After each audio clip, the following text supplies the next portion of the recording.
बिस्मिल्लाहिर्रहमानिर्रहीम ते अस्सलाम वालेकुम। 2 अगस्त पाकिस्तान ਦੇ ਵਿੱਚ ਇਤਵਾਰ ਦੀ ਦੁਪਹਿਰ ਤੇ ਅੱਜ ਦੇ ਪੰਜਾਬੀ ਵੀਲੌਗ 'ਚ ਚੜ੍ਹਦੇ ਤੇ ਲਹਿੰਦੇ ਪੰਜਾਬ ਦੇ ਸੱਜਣਾ ਤੇ ਮਿੱਤਰਾਂ, ਭੈਣਾਂ ਤੇ ਭਰਾਵਾਂ, ਮਾਵਾਂ ਤੇ ਬਜ਼ੁਰਗਾਂ ਨੂੰ ਜੀ ਆਇਆਂ ਨੂੰ।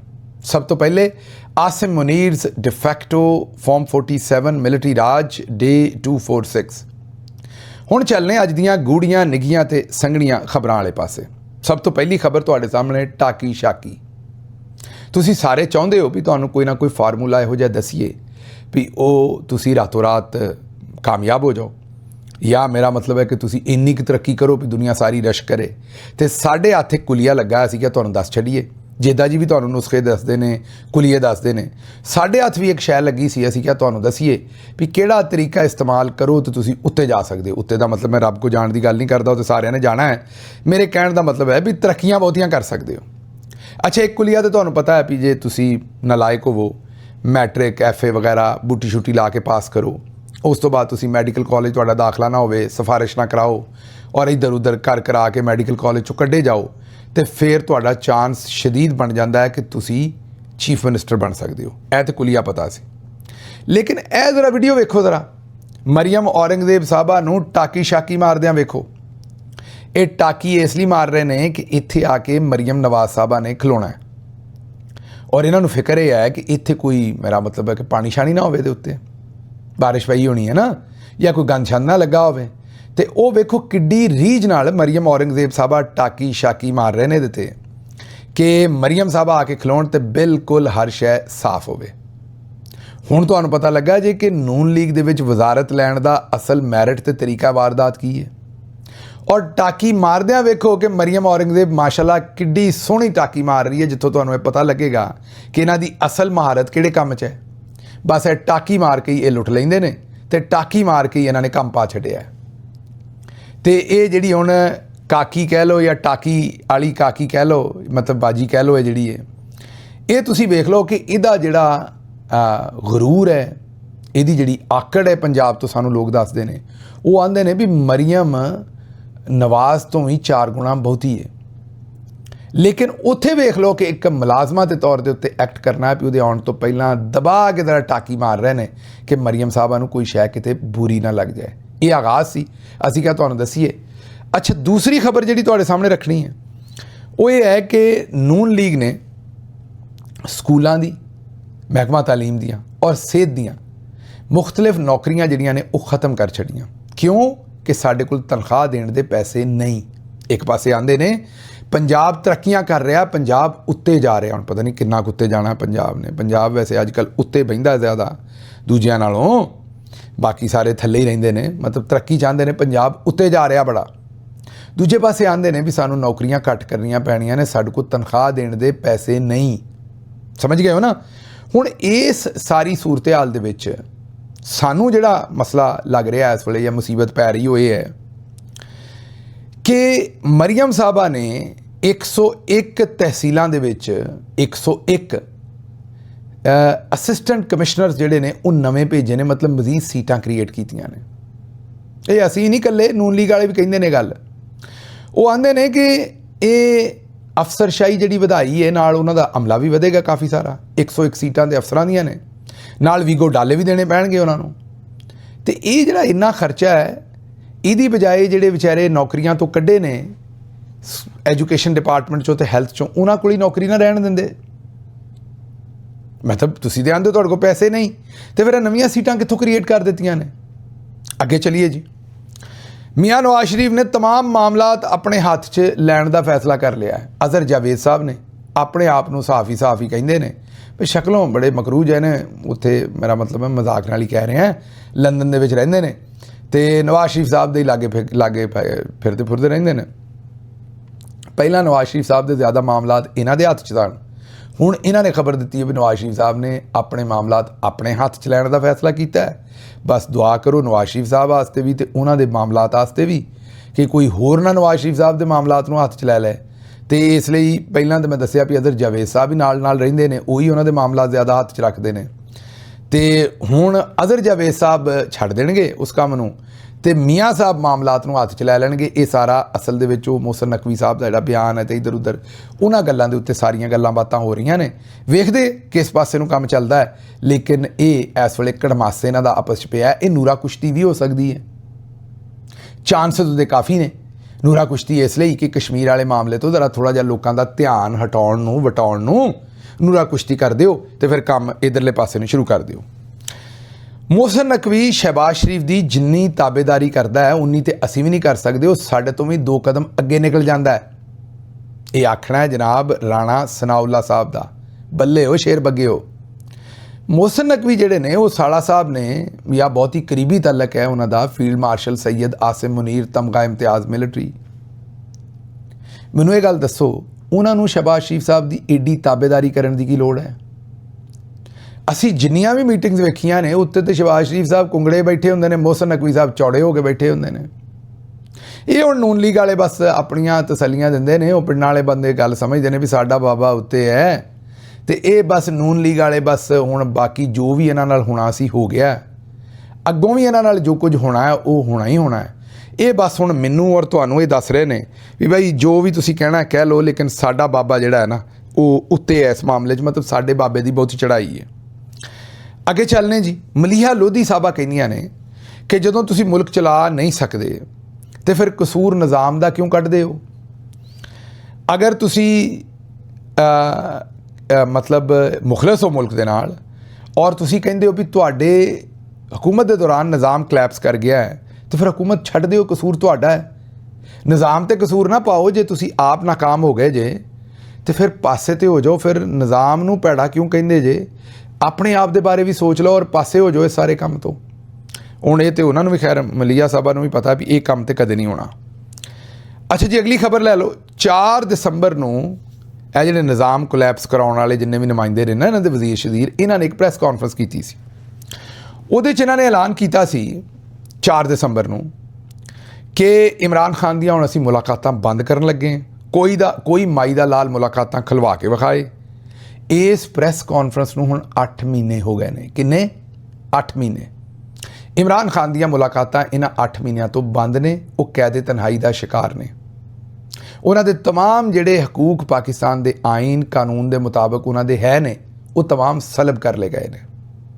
ਮਤਲਬ ਕਿ ਇਹ ਜਿਹੜੀ ਜਿਨ੍ਹਾਂ ਦਾ ਸਿਸਟਮ ਫੇਲ ਹੋ ਗਿਆ ਨਾ, ਇਹਨਾਂ ਸਾਰਿਆਂ ਨੁਮਾਇੰਦਿਆਂ ਨੇ ਇਹ ਪ੍ਰੈਸ ਕਾਨਫਰੰਸ 4 ਦਸੰਬਰ ਨੂੰ ਕੀਤੀ ਸੀ। 8 ਮਹੀਨੇ ਗੁਜ਼ਰਨ ਦੇ ਬਾਵਜੂਦ ਇਮਰਾਨ ਖਾਨ ਦੀਆਂ ਮੁਲਾਕਾਤਾਂ ਤਾਂ ਨਹੀਂ ਖੁੱਲੀਆਂ, ਪਰ ਸਿਸਟਮ ਕੋਲੈਪਸ ਹੋ ਗਿਆ।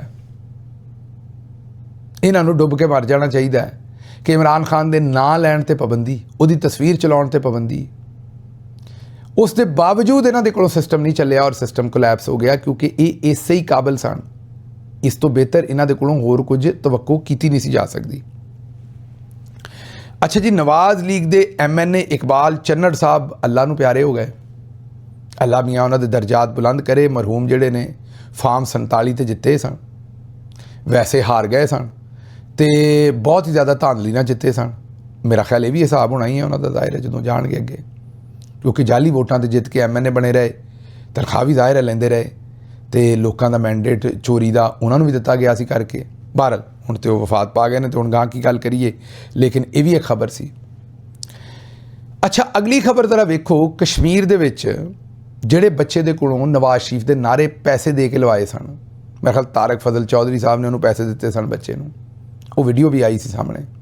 ਉਹਦੇ 'ਚ ਉਸ ਬੱਚੇ ਨੇ ਨਾਅਰੇ ਮਾਰੇ ਸਨ ਜਨਾਬ ਮੀਆਂ ਦੇ ਨਾਅਰੇ ਵੱਜਣਗੇ। ਪੀਪਲਸ ਪਾਰਟੀ ਦੇ ਜਲਸੇ 'ਚ ਵੀ ਉਹੀ ਬੱਚਾ ਫੜਿਆ ਗਿਆ ਤੇ ਉਹ ਕਹਿੰਦਾ ਵੀ ਜੀਏ ਭੁੱਟੋ ਤੇ ਭੁੱਟੋ ਦੇ ਨਾਅਰੇ ਵੱਜਣਗੇ। ਤੁਹਾਨੂੰ ਯਕੀਨ ਨਹੀਂ ਆ ਰਿਹਾ ਹੋਏਗਾ, ਇਹ ਵੇਖ ਲਓ। I love you, Nawaz Sharif.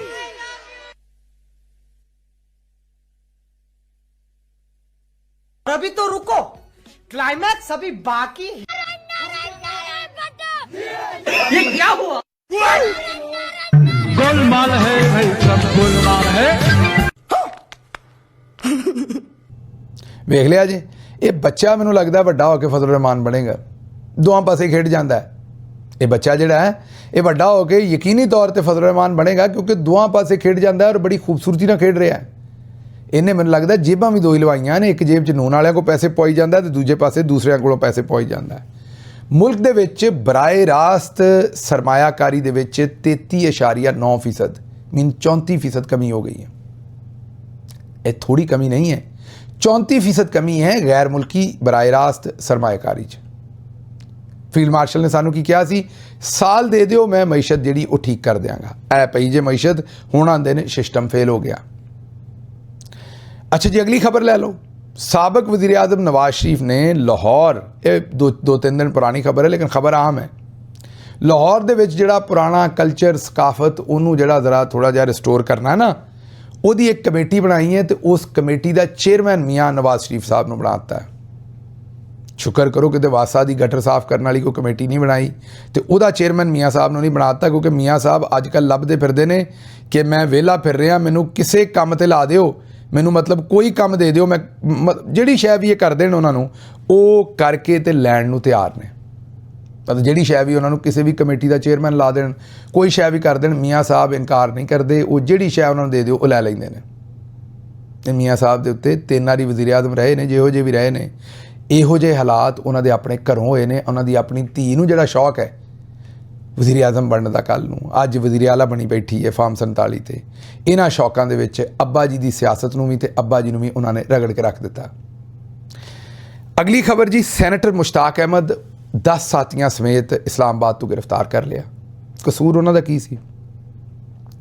ਉਹਨਾਂ ਨੇ ਕਾਲ ਇਹ ਦੇ ਰੱਖੀ ਸੀ ਕਿ ਜੈਨ ਜ਼ੀ ਵਾਲੇ ਉਹਨਾਂ ਦੇ ਨਾਲ ਚੱਲਣ ਤੇ ਉਹ ਕਸ਼ਮੀਰ ਵਾਲੇ ਪਾਸੇ ਨੂੰ ਤੁਰ ਪੈਣਗੇ, ਮੁਜ਼ੱਫਰਾਬਾਦ ਜਾਣਗੇ ਤੇ ਇੱਥੋਂ ਜੈਨ ਜ਼ੀ ਉਹਨਾਂ ਦੇ ਨਾਲ ਜਾਏਗੀ ਤੇ ਉੱਥੇ ਜਾ ਕੇ ਉਹ ਇhtਜਾਜ ਕਰਨਗੇ।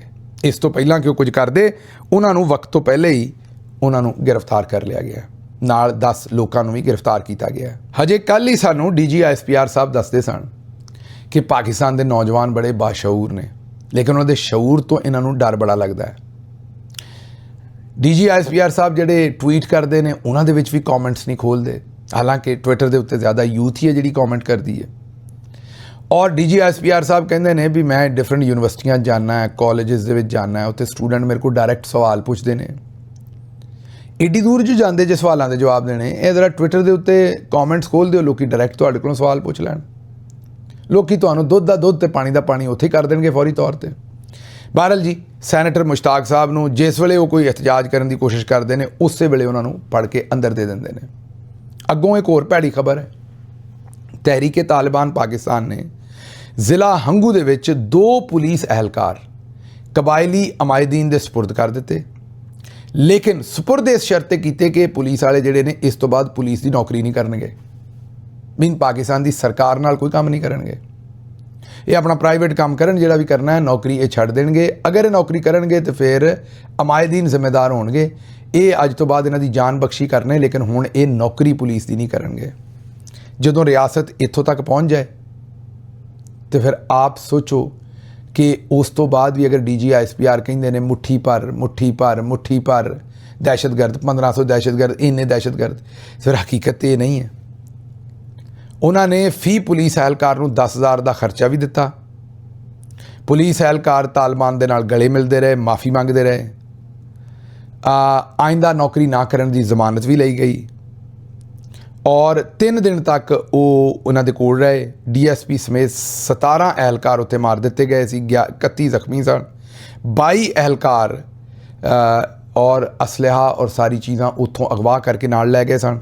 ਉਹਨਾਂ ਦੇ ਵਿੱਚੋਂ ਇਹ 2 ਛੱਡੇ ਗਏ ਨੇ, ਇਹ ਵਾਅਦਾ ਲੈ ਕੇ ਉਹਨਾਂ ਦੇ ਕੋਲੋਂ ਕਿ ਤੁਸੀਂ ਆਇੰਦਾ ਕਦੀ ਵੀ ਜਿਹੜੀ ਹੈ ਪੁਲਿਸ ਦੀ ਜਾਂ ਸਰਕਾਰ ਦੀ ਕੋਈ ਨੌਕਰੀ ਨਹੀਂ ਕਰੋਗੇ। ਇਹ ਸੂਰਤ ਹਾਲ ਉੱਥੇ ਬਣੀ ਹੈ। ਦੂਜੇ ਪਾਸੇ ਬਲੂਚਿਸਤਾਨ ਦੀ ਸੂਰਤ ਹਾਲ ਸੁਣ ਲਓ। ਦਹਿਸ਼ਤਗਰਦੀ ਤੇ ਤਖਰੀਬਕਾਰੀ ਦੇ ਖਦਸ਼ੇ ਦੇ ਪੇਸ਼ੇ ਨਜ਼ਰ ਨਾਈਟ੍ਰੋਜਨ ਨਾਲ ਬਣੀ ਖਾਦ ਦੀ ਜਿਹੜੀ ਨਕਲੋ ਹਮਲ ਹੈ ਉੱਤੇ ਪਾਬੰਦੀ ਲਾਤੀ ਹੈ। ਨਾਈਟ੍ਰੋਜਨ ਨਾਲ ਕਿਉਂਕਿ ਬੰਬ ਬਣਾ ਲੈਂਦੇ ਨੇ ਸ਼ਾਇਦ, ਜਾਂ ਉਹਨੂੰ ਇਸਤੇਮਾਲ ਕਰਦੇ ਨੇ ਧਮਾਕਾ ਖੇਜ਼ ਸਿਸਟਮ ਦੇ ਵਿੱਚ, ਤੇ ਹੁਣ ਨਾਈਟ੍ਰੋਜਨ ਨਾਲ ਬਣੀ ਹੋਈ ਜਿਹੜੀ ਖਾਦ ਹੈ ਉਹਦੀ ਬਲੂਚਿਸਤਾਨ ਦੇ ਵਿੱਚ ਨਕਲੋ ਹਰਕਤ ਜਿਹੜੀ ਹੈ ਉਹ 15 ਦਿਨ ਵਾਸਤੇ ਉਹਨੂੰ ਬੰਦ ਕਰ ਦਿੱਤਾ ਹੈ। ਮਤਲਬ ਮੁਲਕ ਦੇ ਹਾਲਾਤ ਸਮਝ ਰਹੇ ਹੋ ਨਾ। ਇਨਵੈਸਟਮੈਂਟ 34% ਬੈਰੂਨੀ ਖਤਮ ਹੋ ਗਈ, ਇੰਡਸਟਰੀ ਬੰਦ ਹੋ ਰਹੀ ਹੈ, ਬਿਜਲੀ, ਦੂਸਰੇ ਮਾਮਲਾ ਤੁਹਾਡੇ ਸਾਹਮਣੇ ਨੇ। ਹੁਣ ਤੁਹਾਨੂੰ ਇਹ ਹੰਗੂ ਦੀ ਦੱਸੀ ਹੈ ਸੂਰਤ ਹਾਲ ਕਿ ਪੁਲਿਸ ਵਾਲੇ ਜ਼ਮਾਨਤਾਂ ਦੇ ਕੇ ਛੁੱਟ ਰਹੇ ਨੇ ਵੀ ਦੋਹਰੇ ਨੌਕਰੀ ਨਹੀਂ ਕਰਦੇ। ਇੱਥੇ ਨਾਈਟ੍ਰੋਜਨ ਗੈਸ ਬੰਦ ਹੈ। ਅੱਗੇ ਸੁਣ ਲਓ, ਗੰਦਮ ਦਾ ਬੁਹਰਾਨ ਸ਼ੁਰੂ ਹੋ ਗਿਆ। पंजाब ने 10 लाख मैट्रिक टन गंदम मंग ली भी सानू चाहिए है बाहरों मंगवा के दिओ। सिंध ने 7,20,000, खैबर पख्तूनख्वा ने 4,25,000, बलूचिस्तान ने 57,500 मैट्रिक टन। ये टोटल $340 मिलियन इत्ते खर्च होणगे इस गंदम के उत्ते। कम अज़ कम ज़्यादा तो हो सकते हैं, घट नहीं, ये भी हुकूमत दे रही है नंबर। तो यही पैसा अगर अपने किसान नूं दिता हुंदा तो सोचो किसान की कुछ कर सकता सी इन्हां वास्ते। लेकिन अपने किसान नूं माफिया कहिंदे रहे, उन्होंने मारदे कुटदे रहे, उहदे कोलों कणक खोंदे रहे, उन्होंने रेट घट दिंदे रहे। तो हुण नतीजे वेख लो कि कोई चीज़ जिहड़ी ऐसी वो सीधी रह नहीं गई। मैनूं इत्थों इजाज़त दिओ ते रब रख।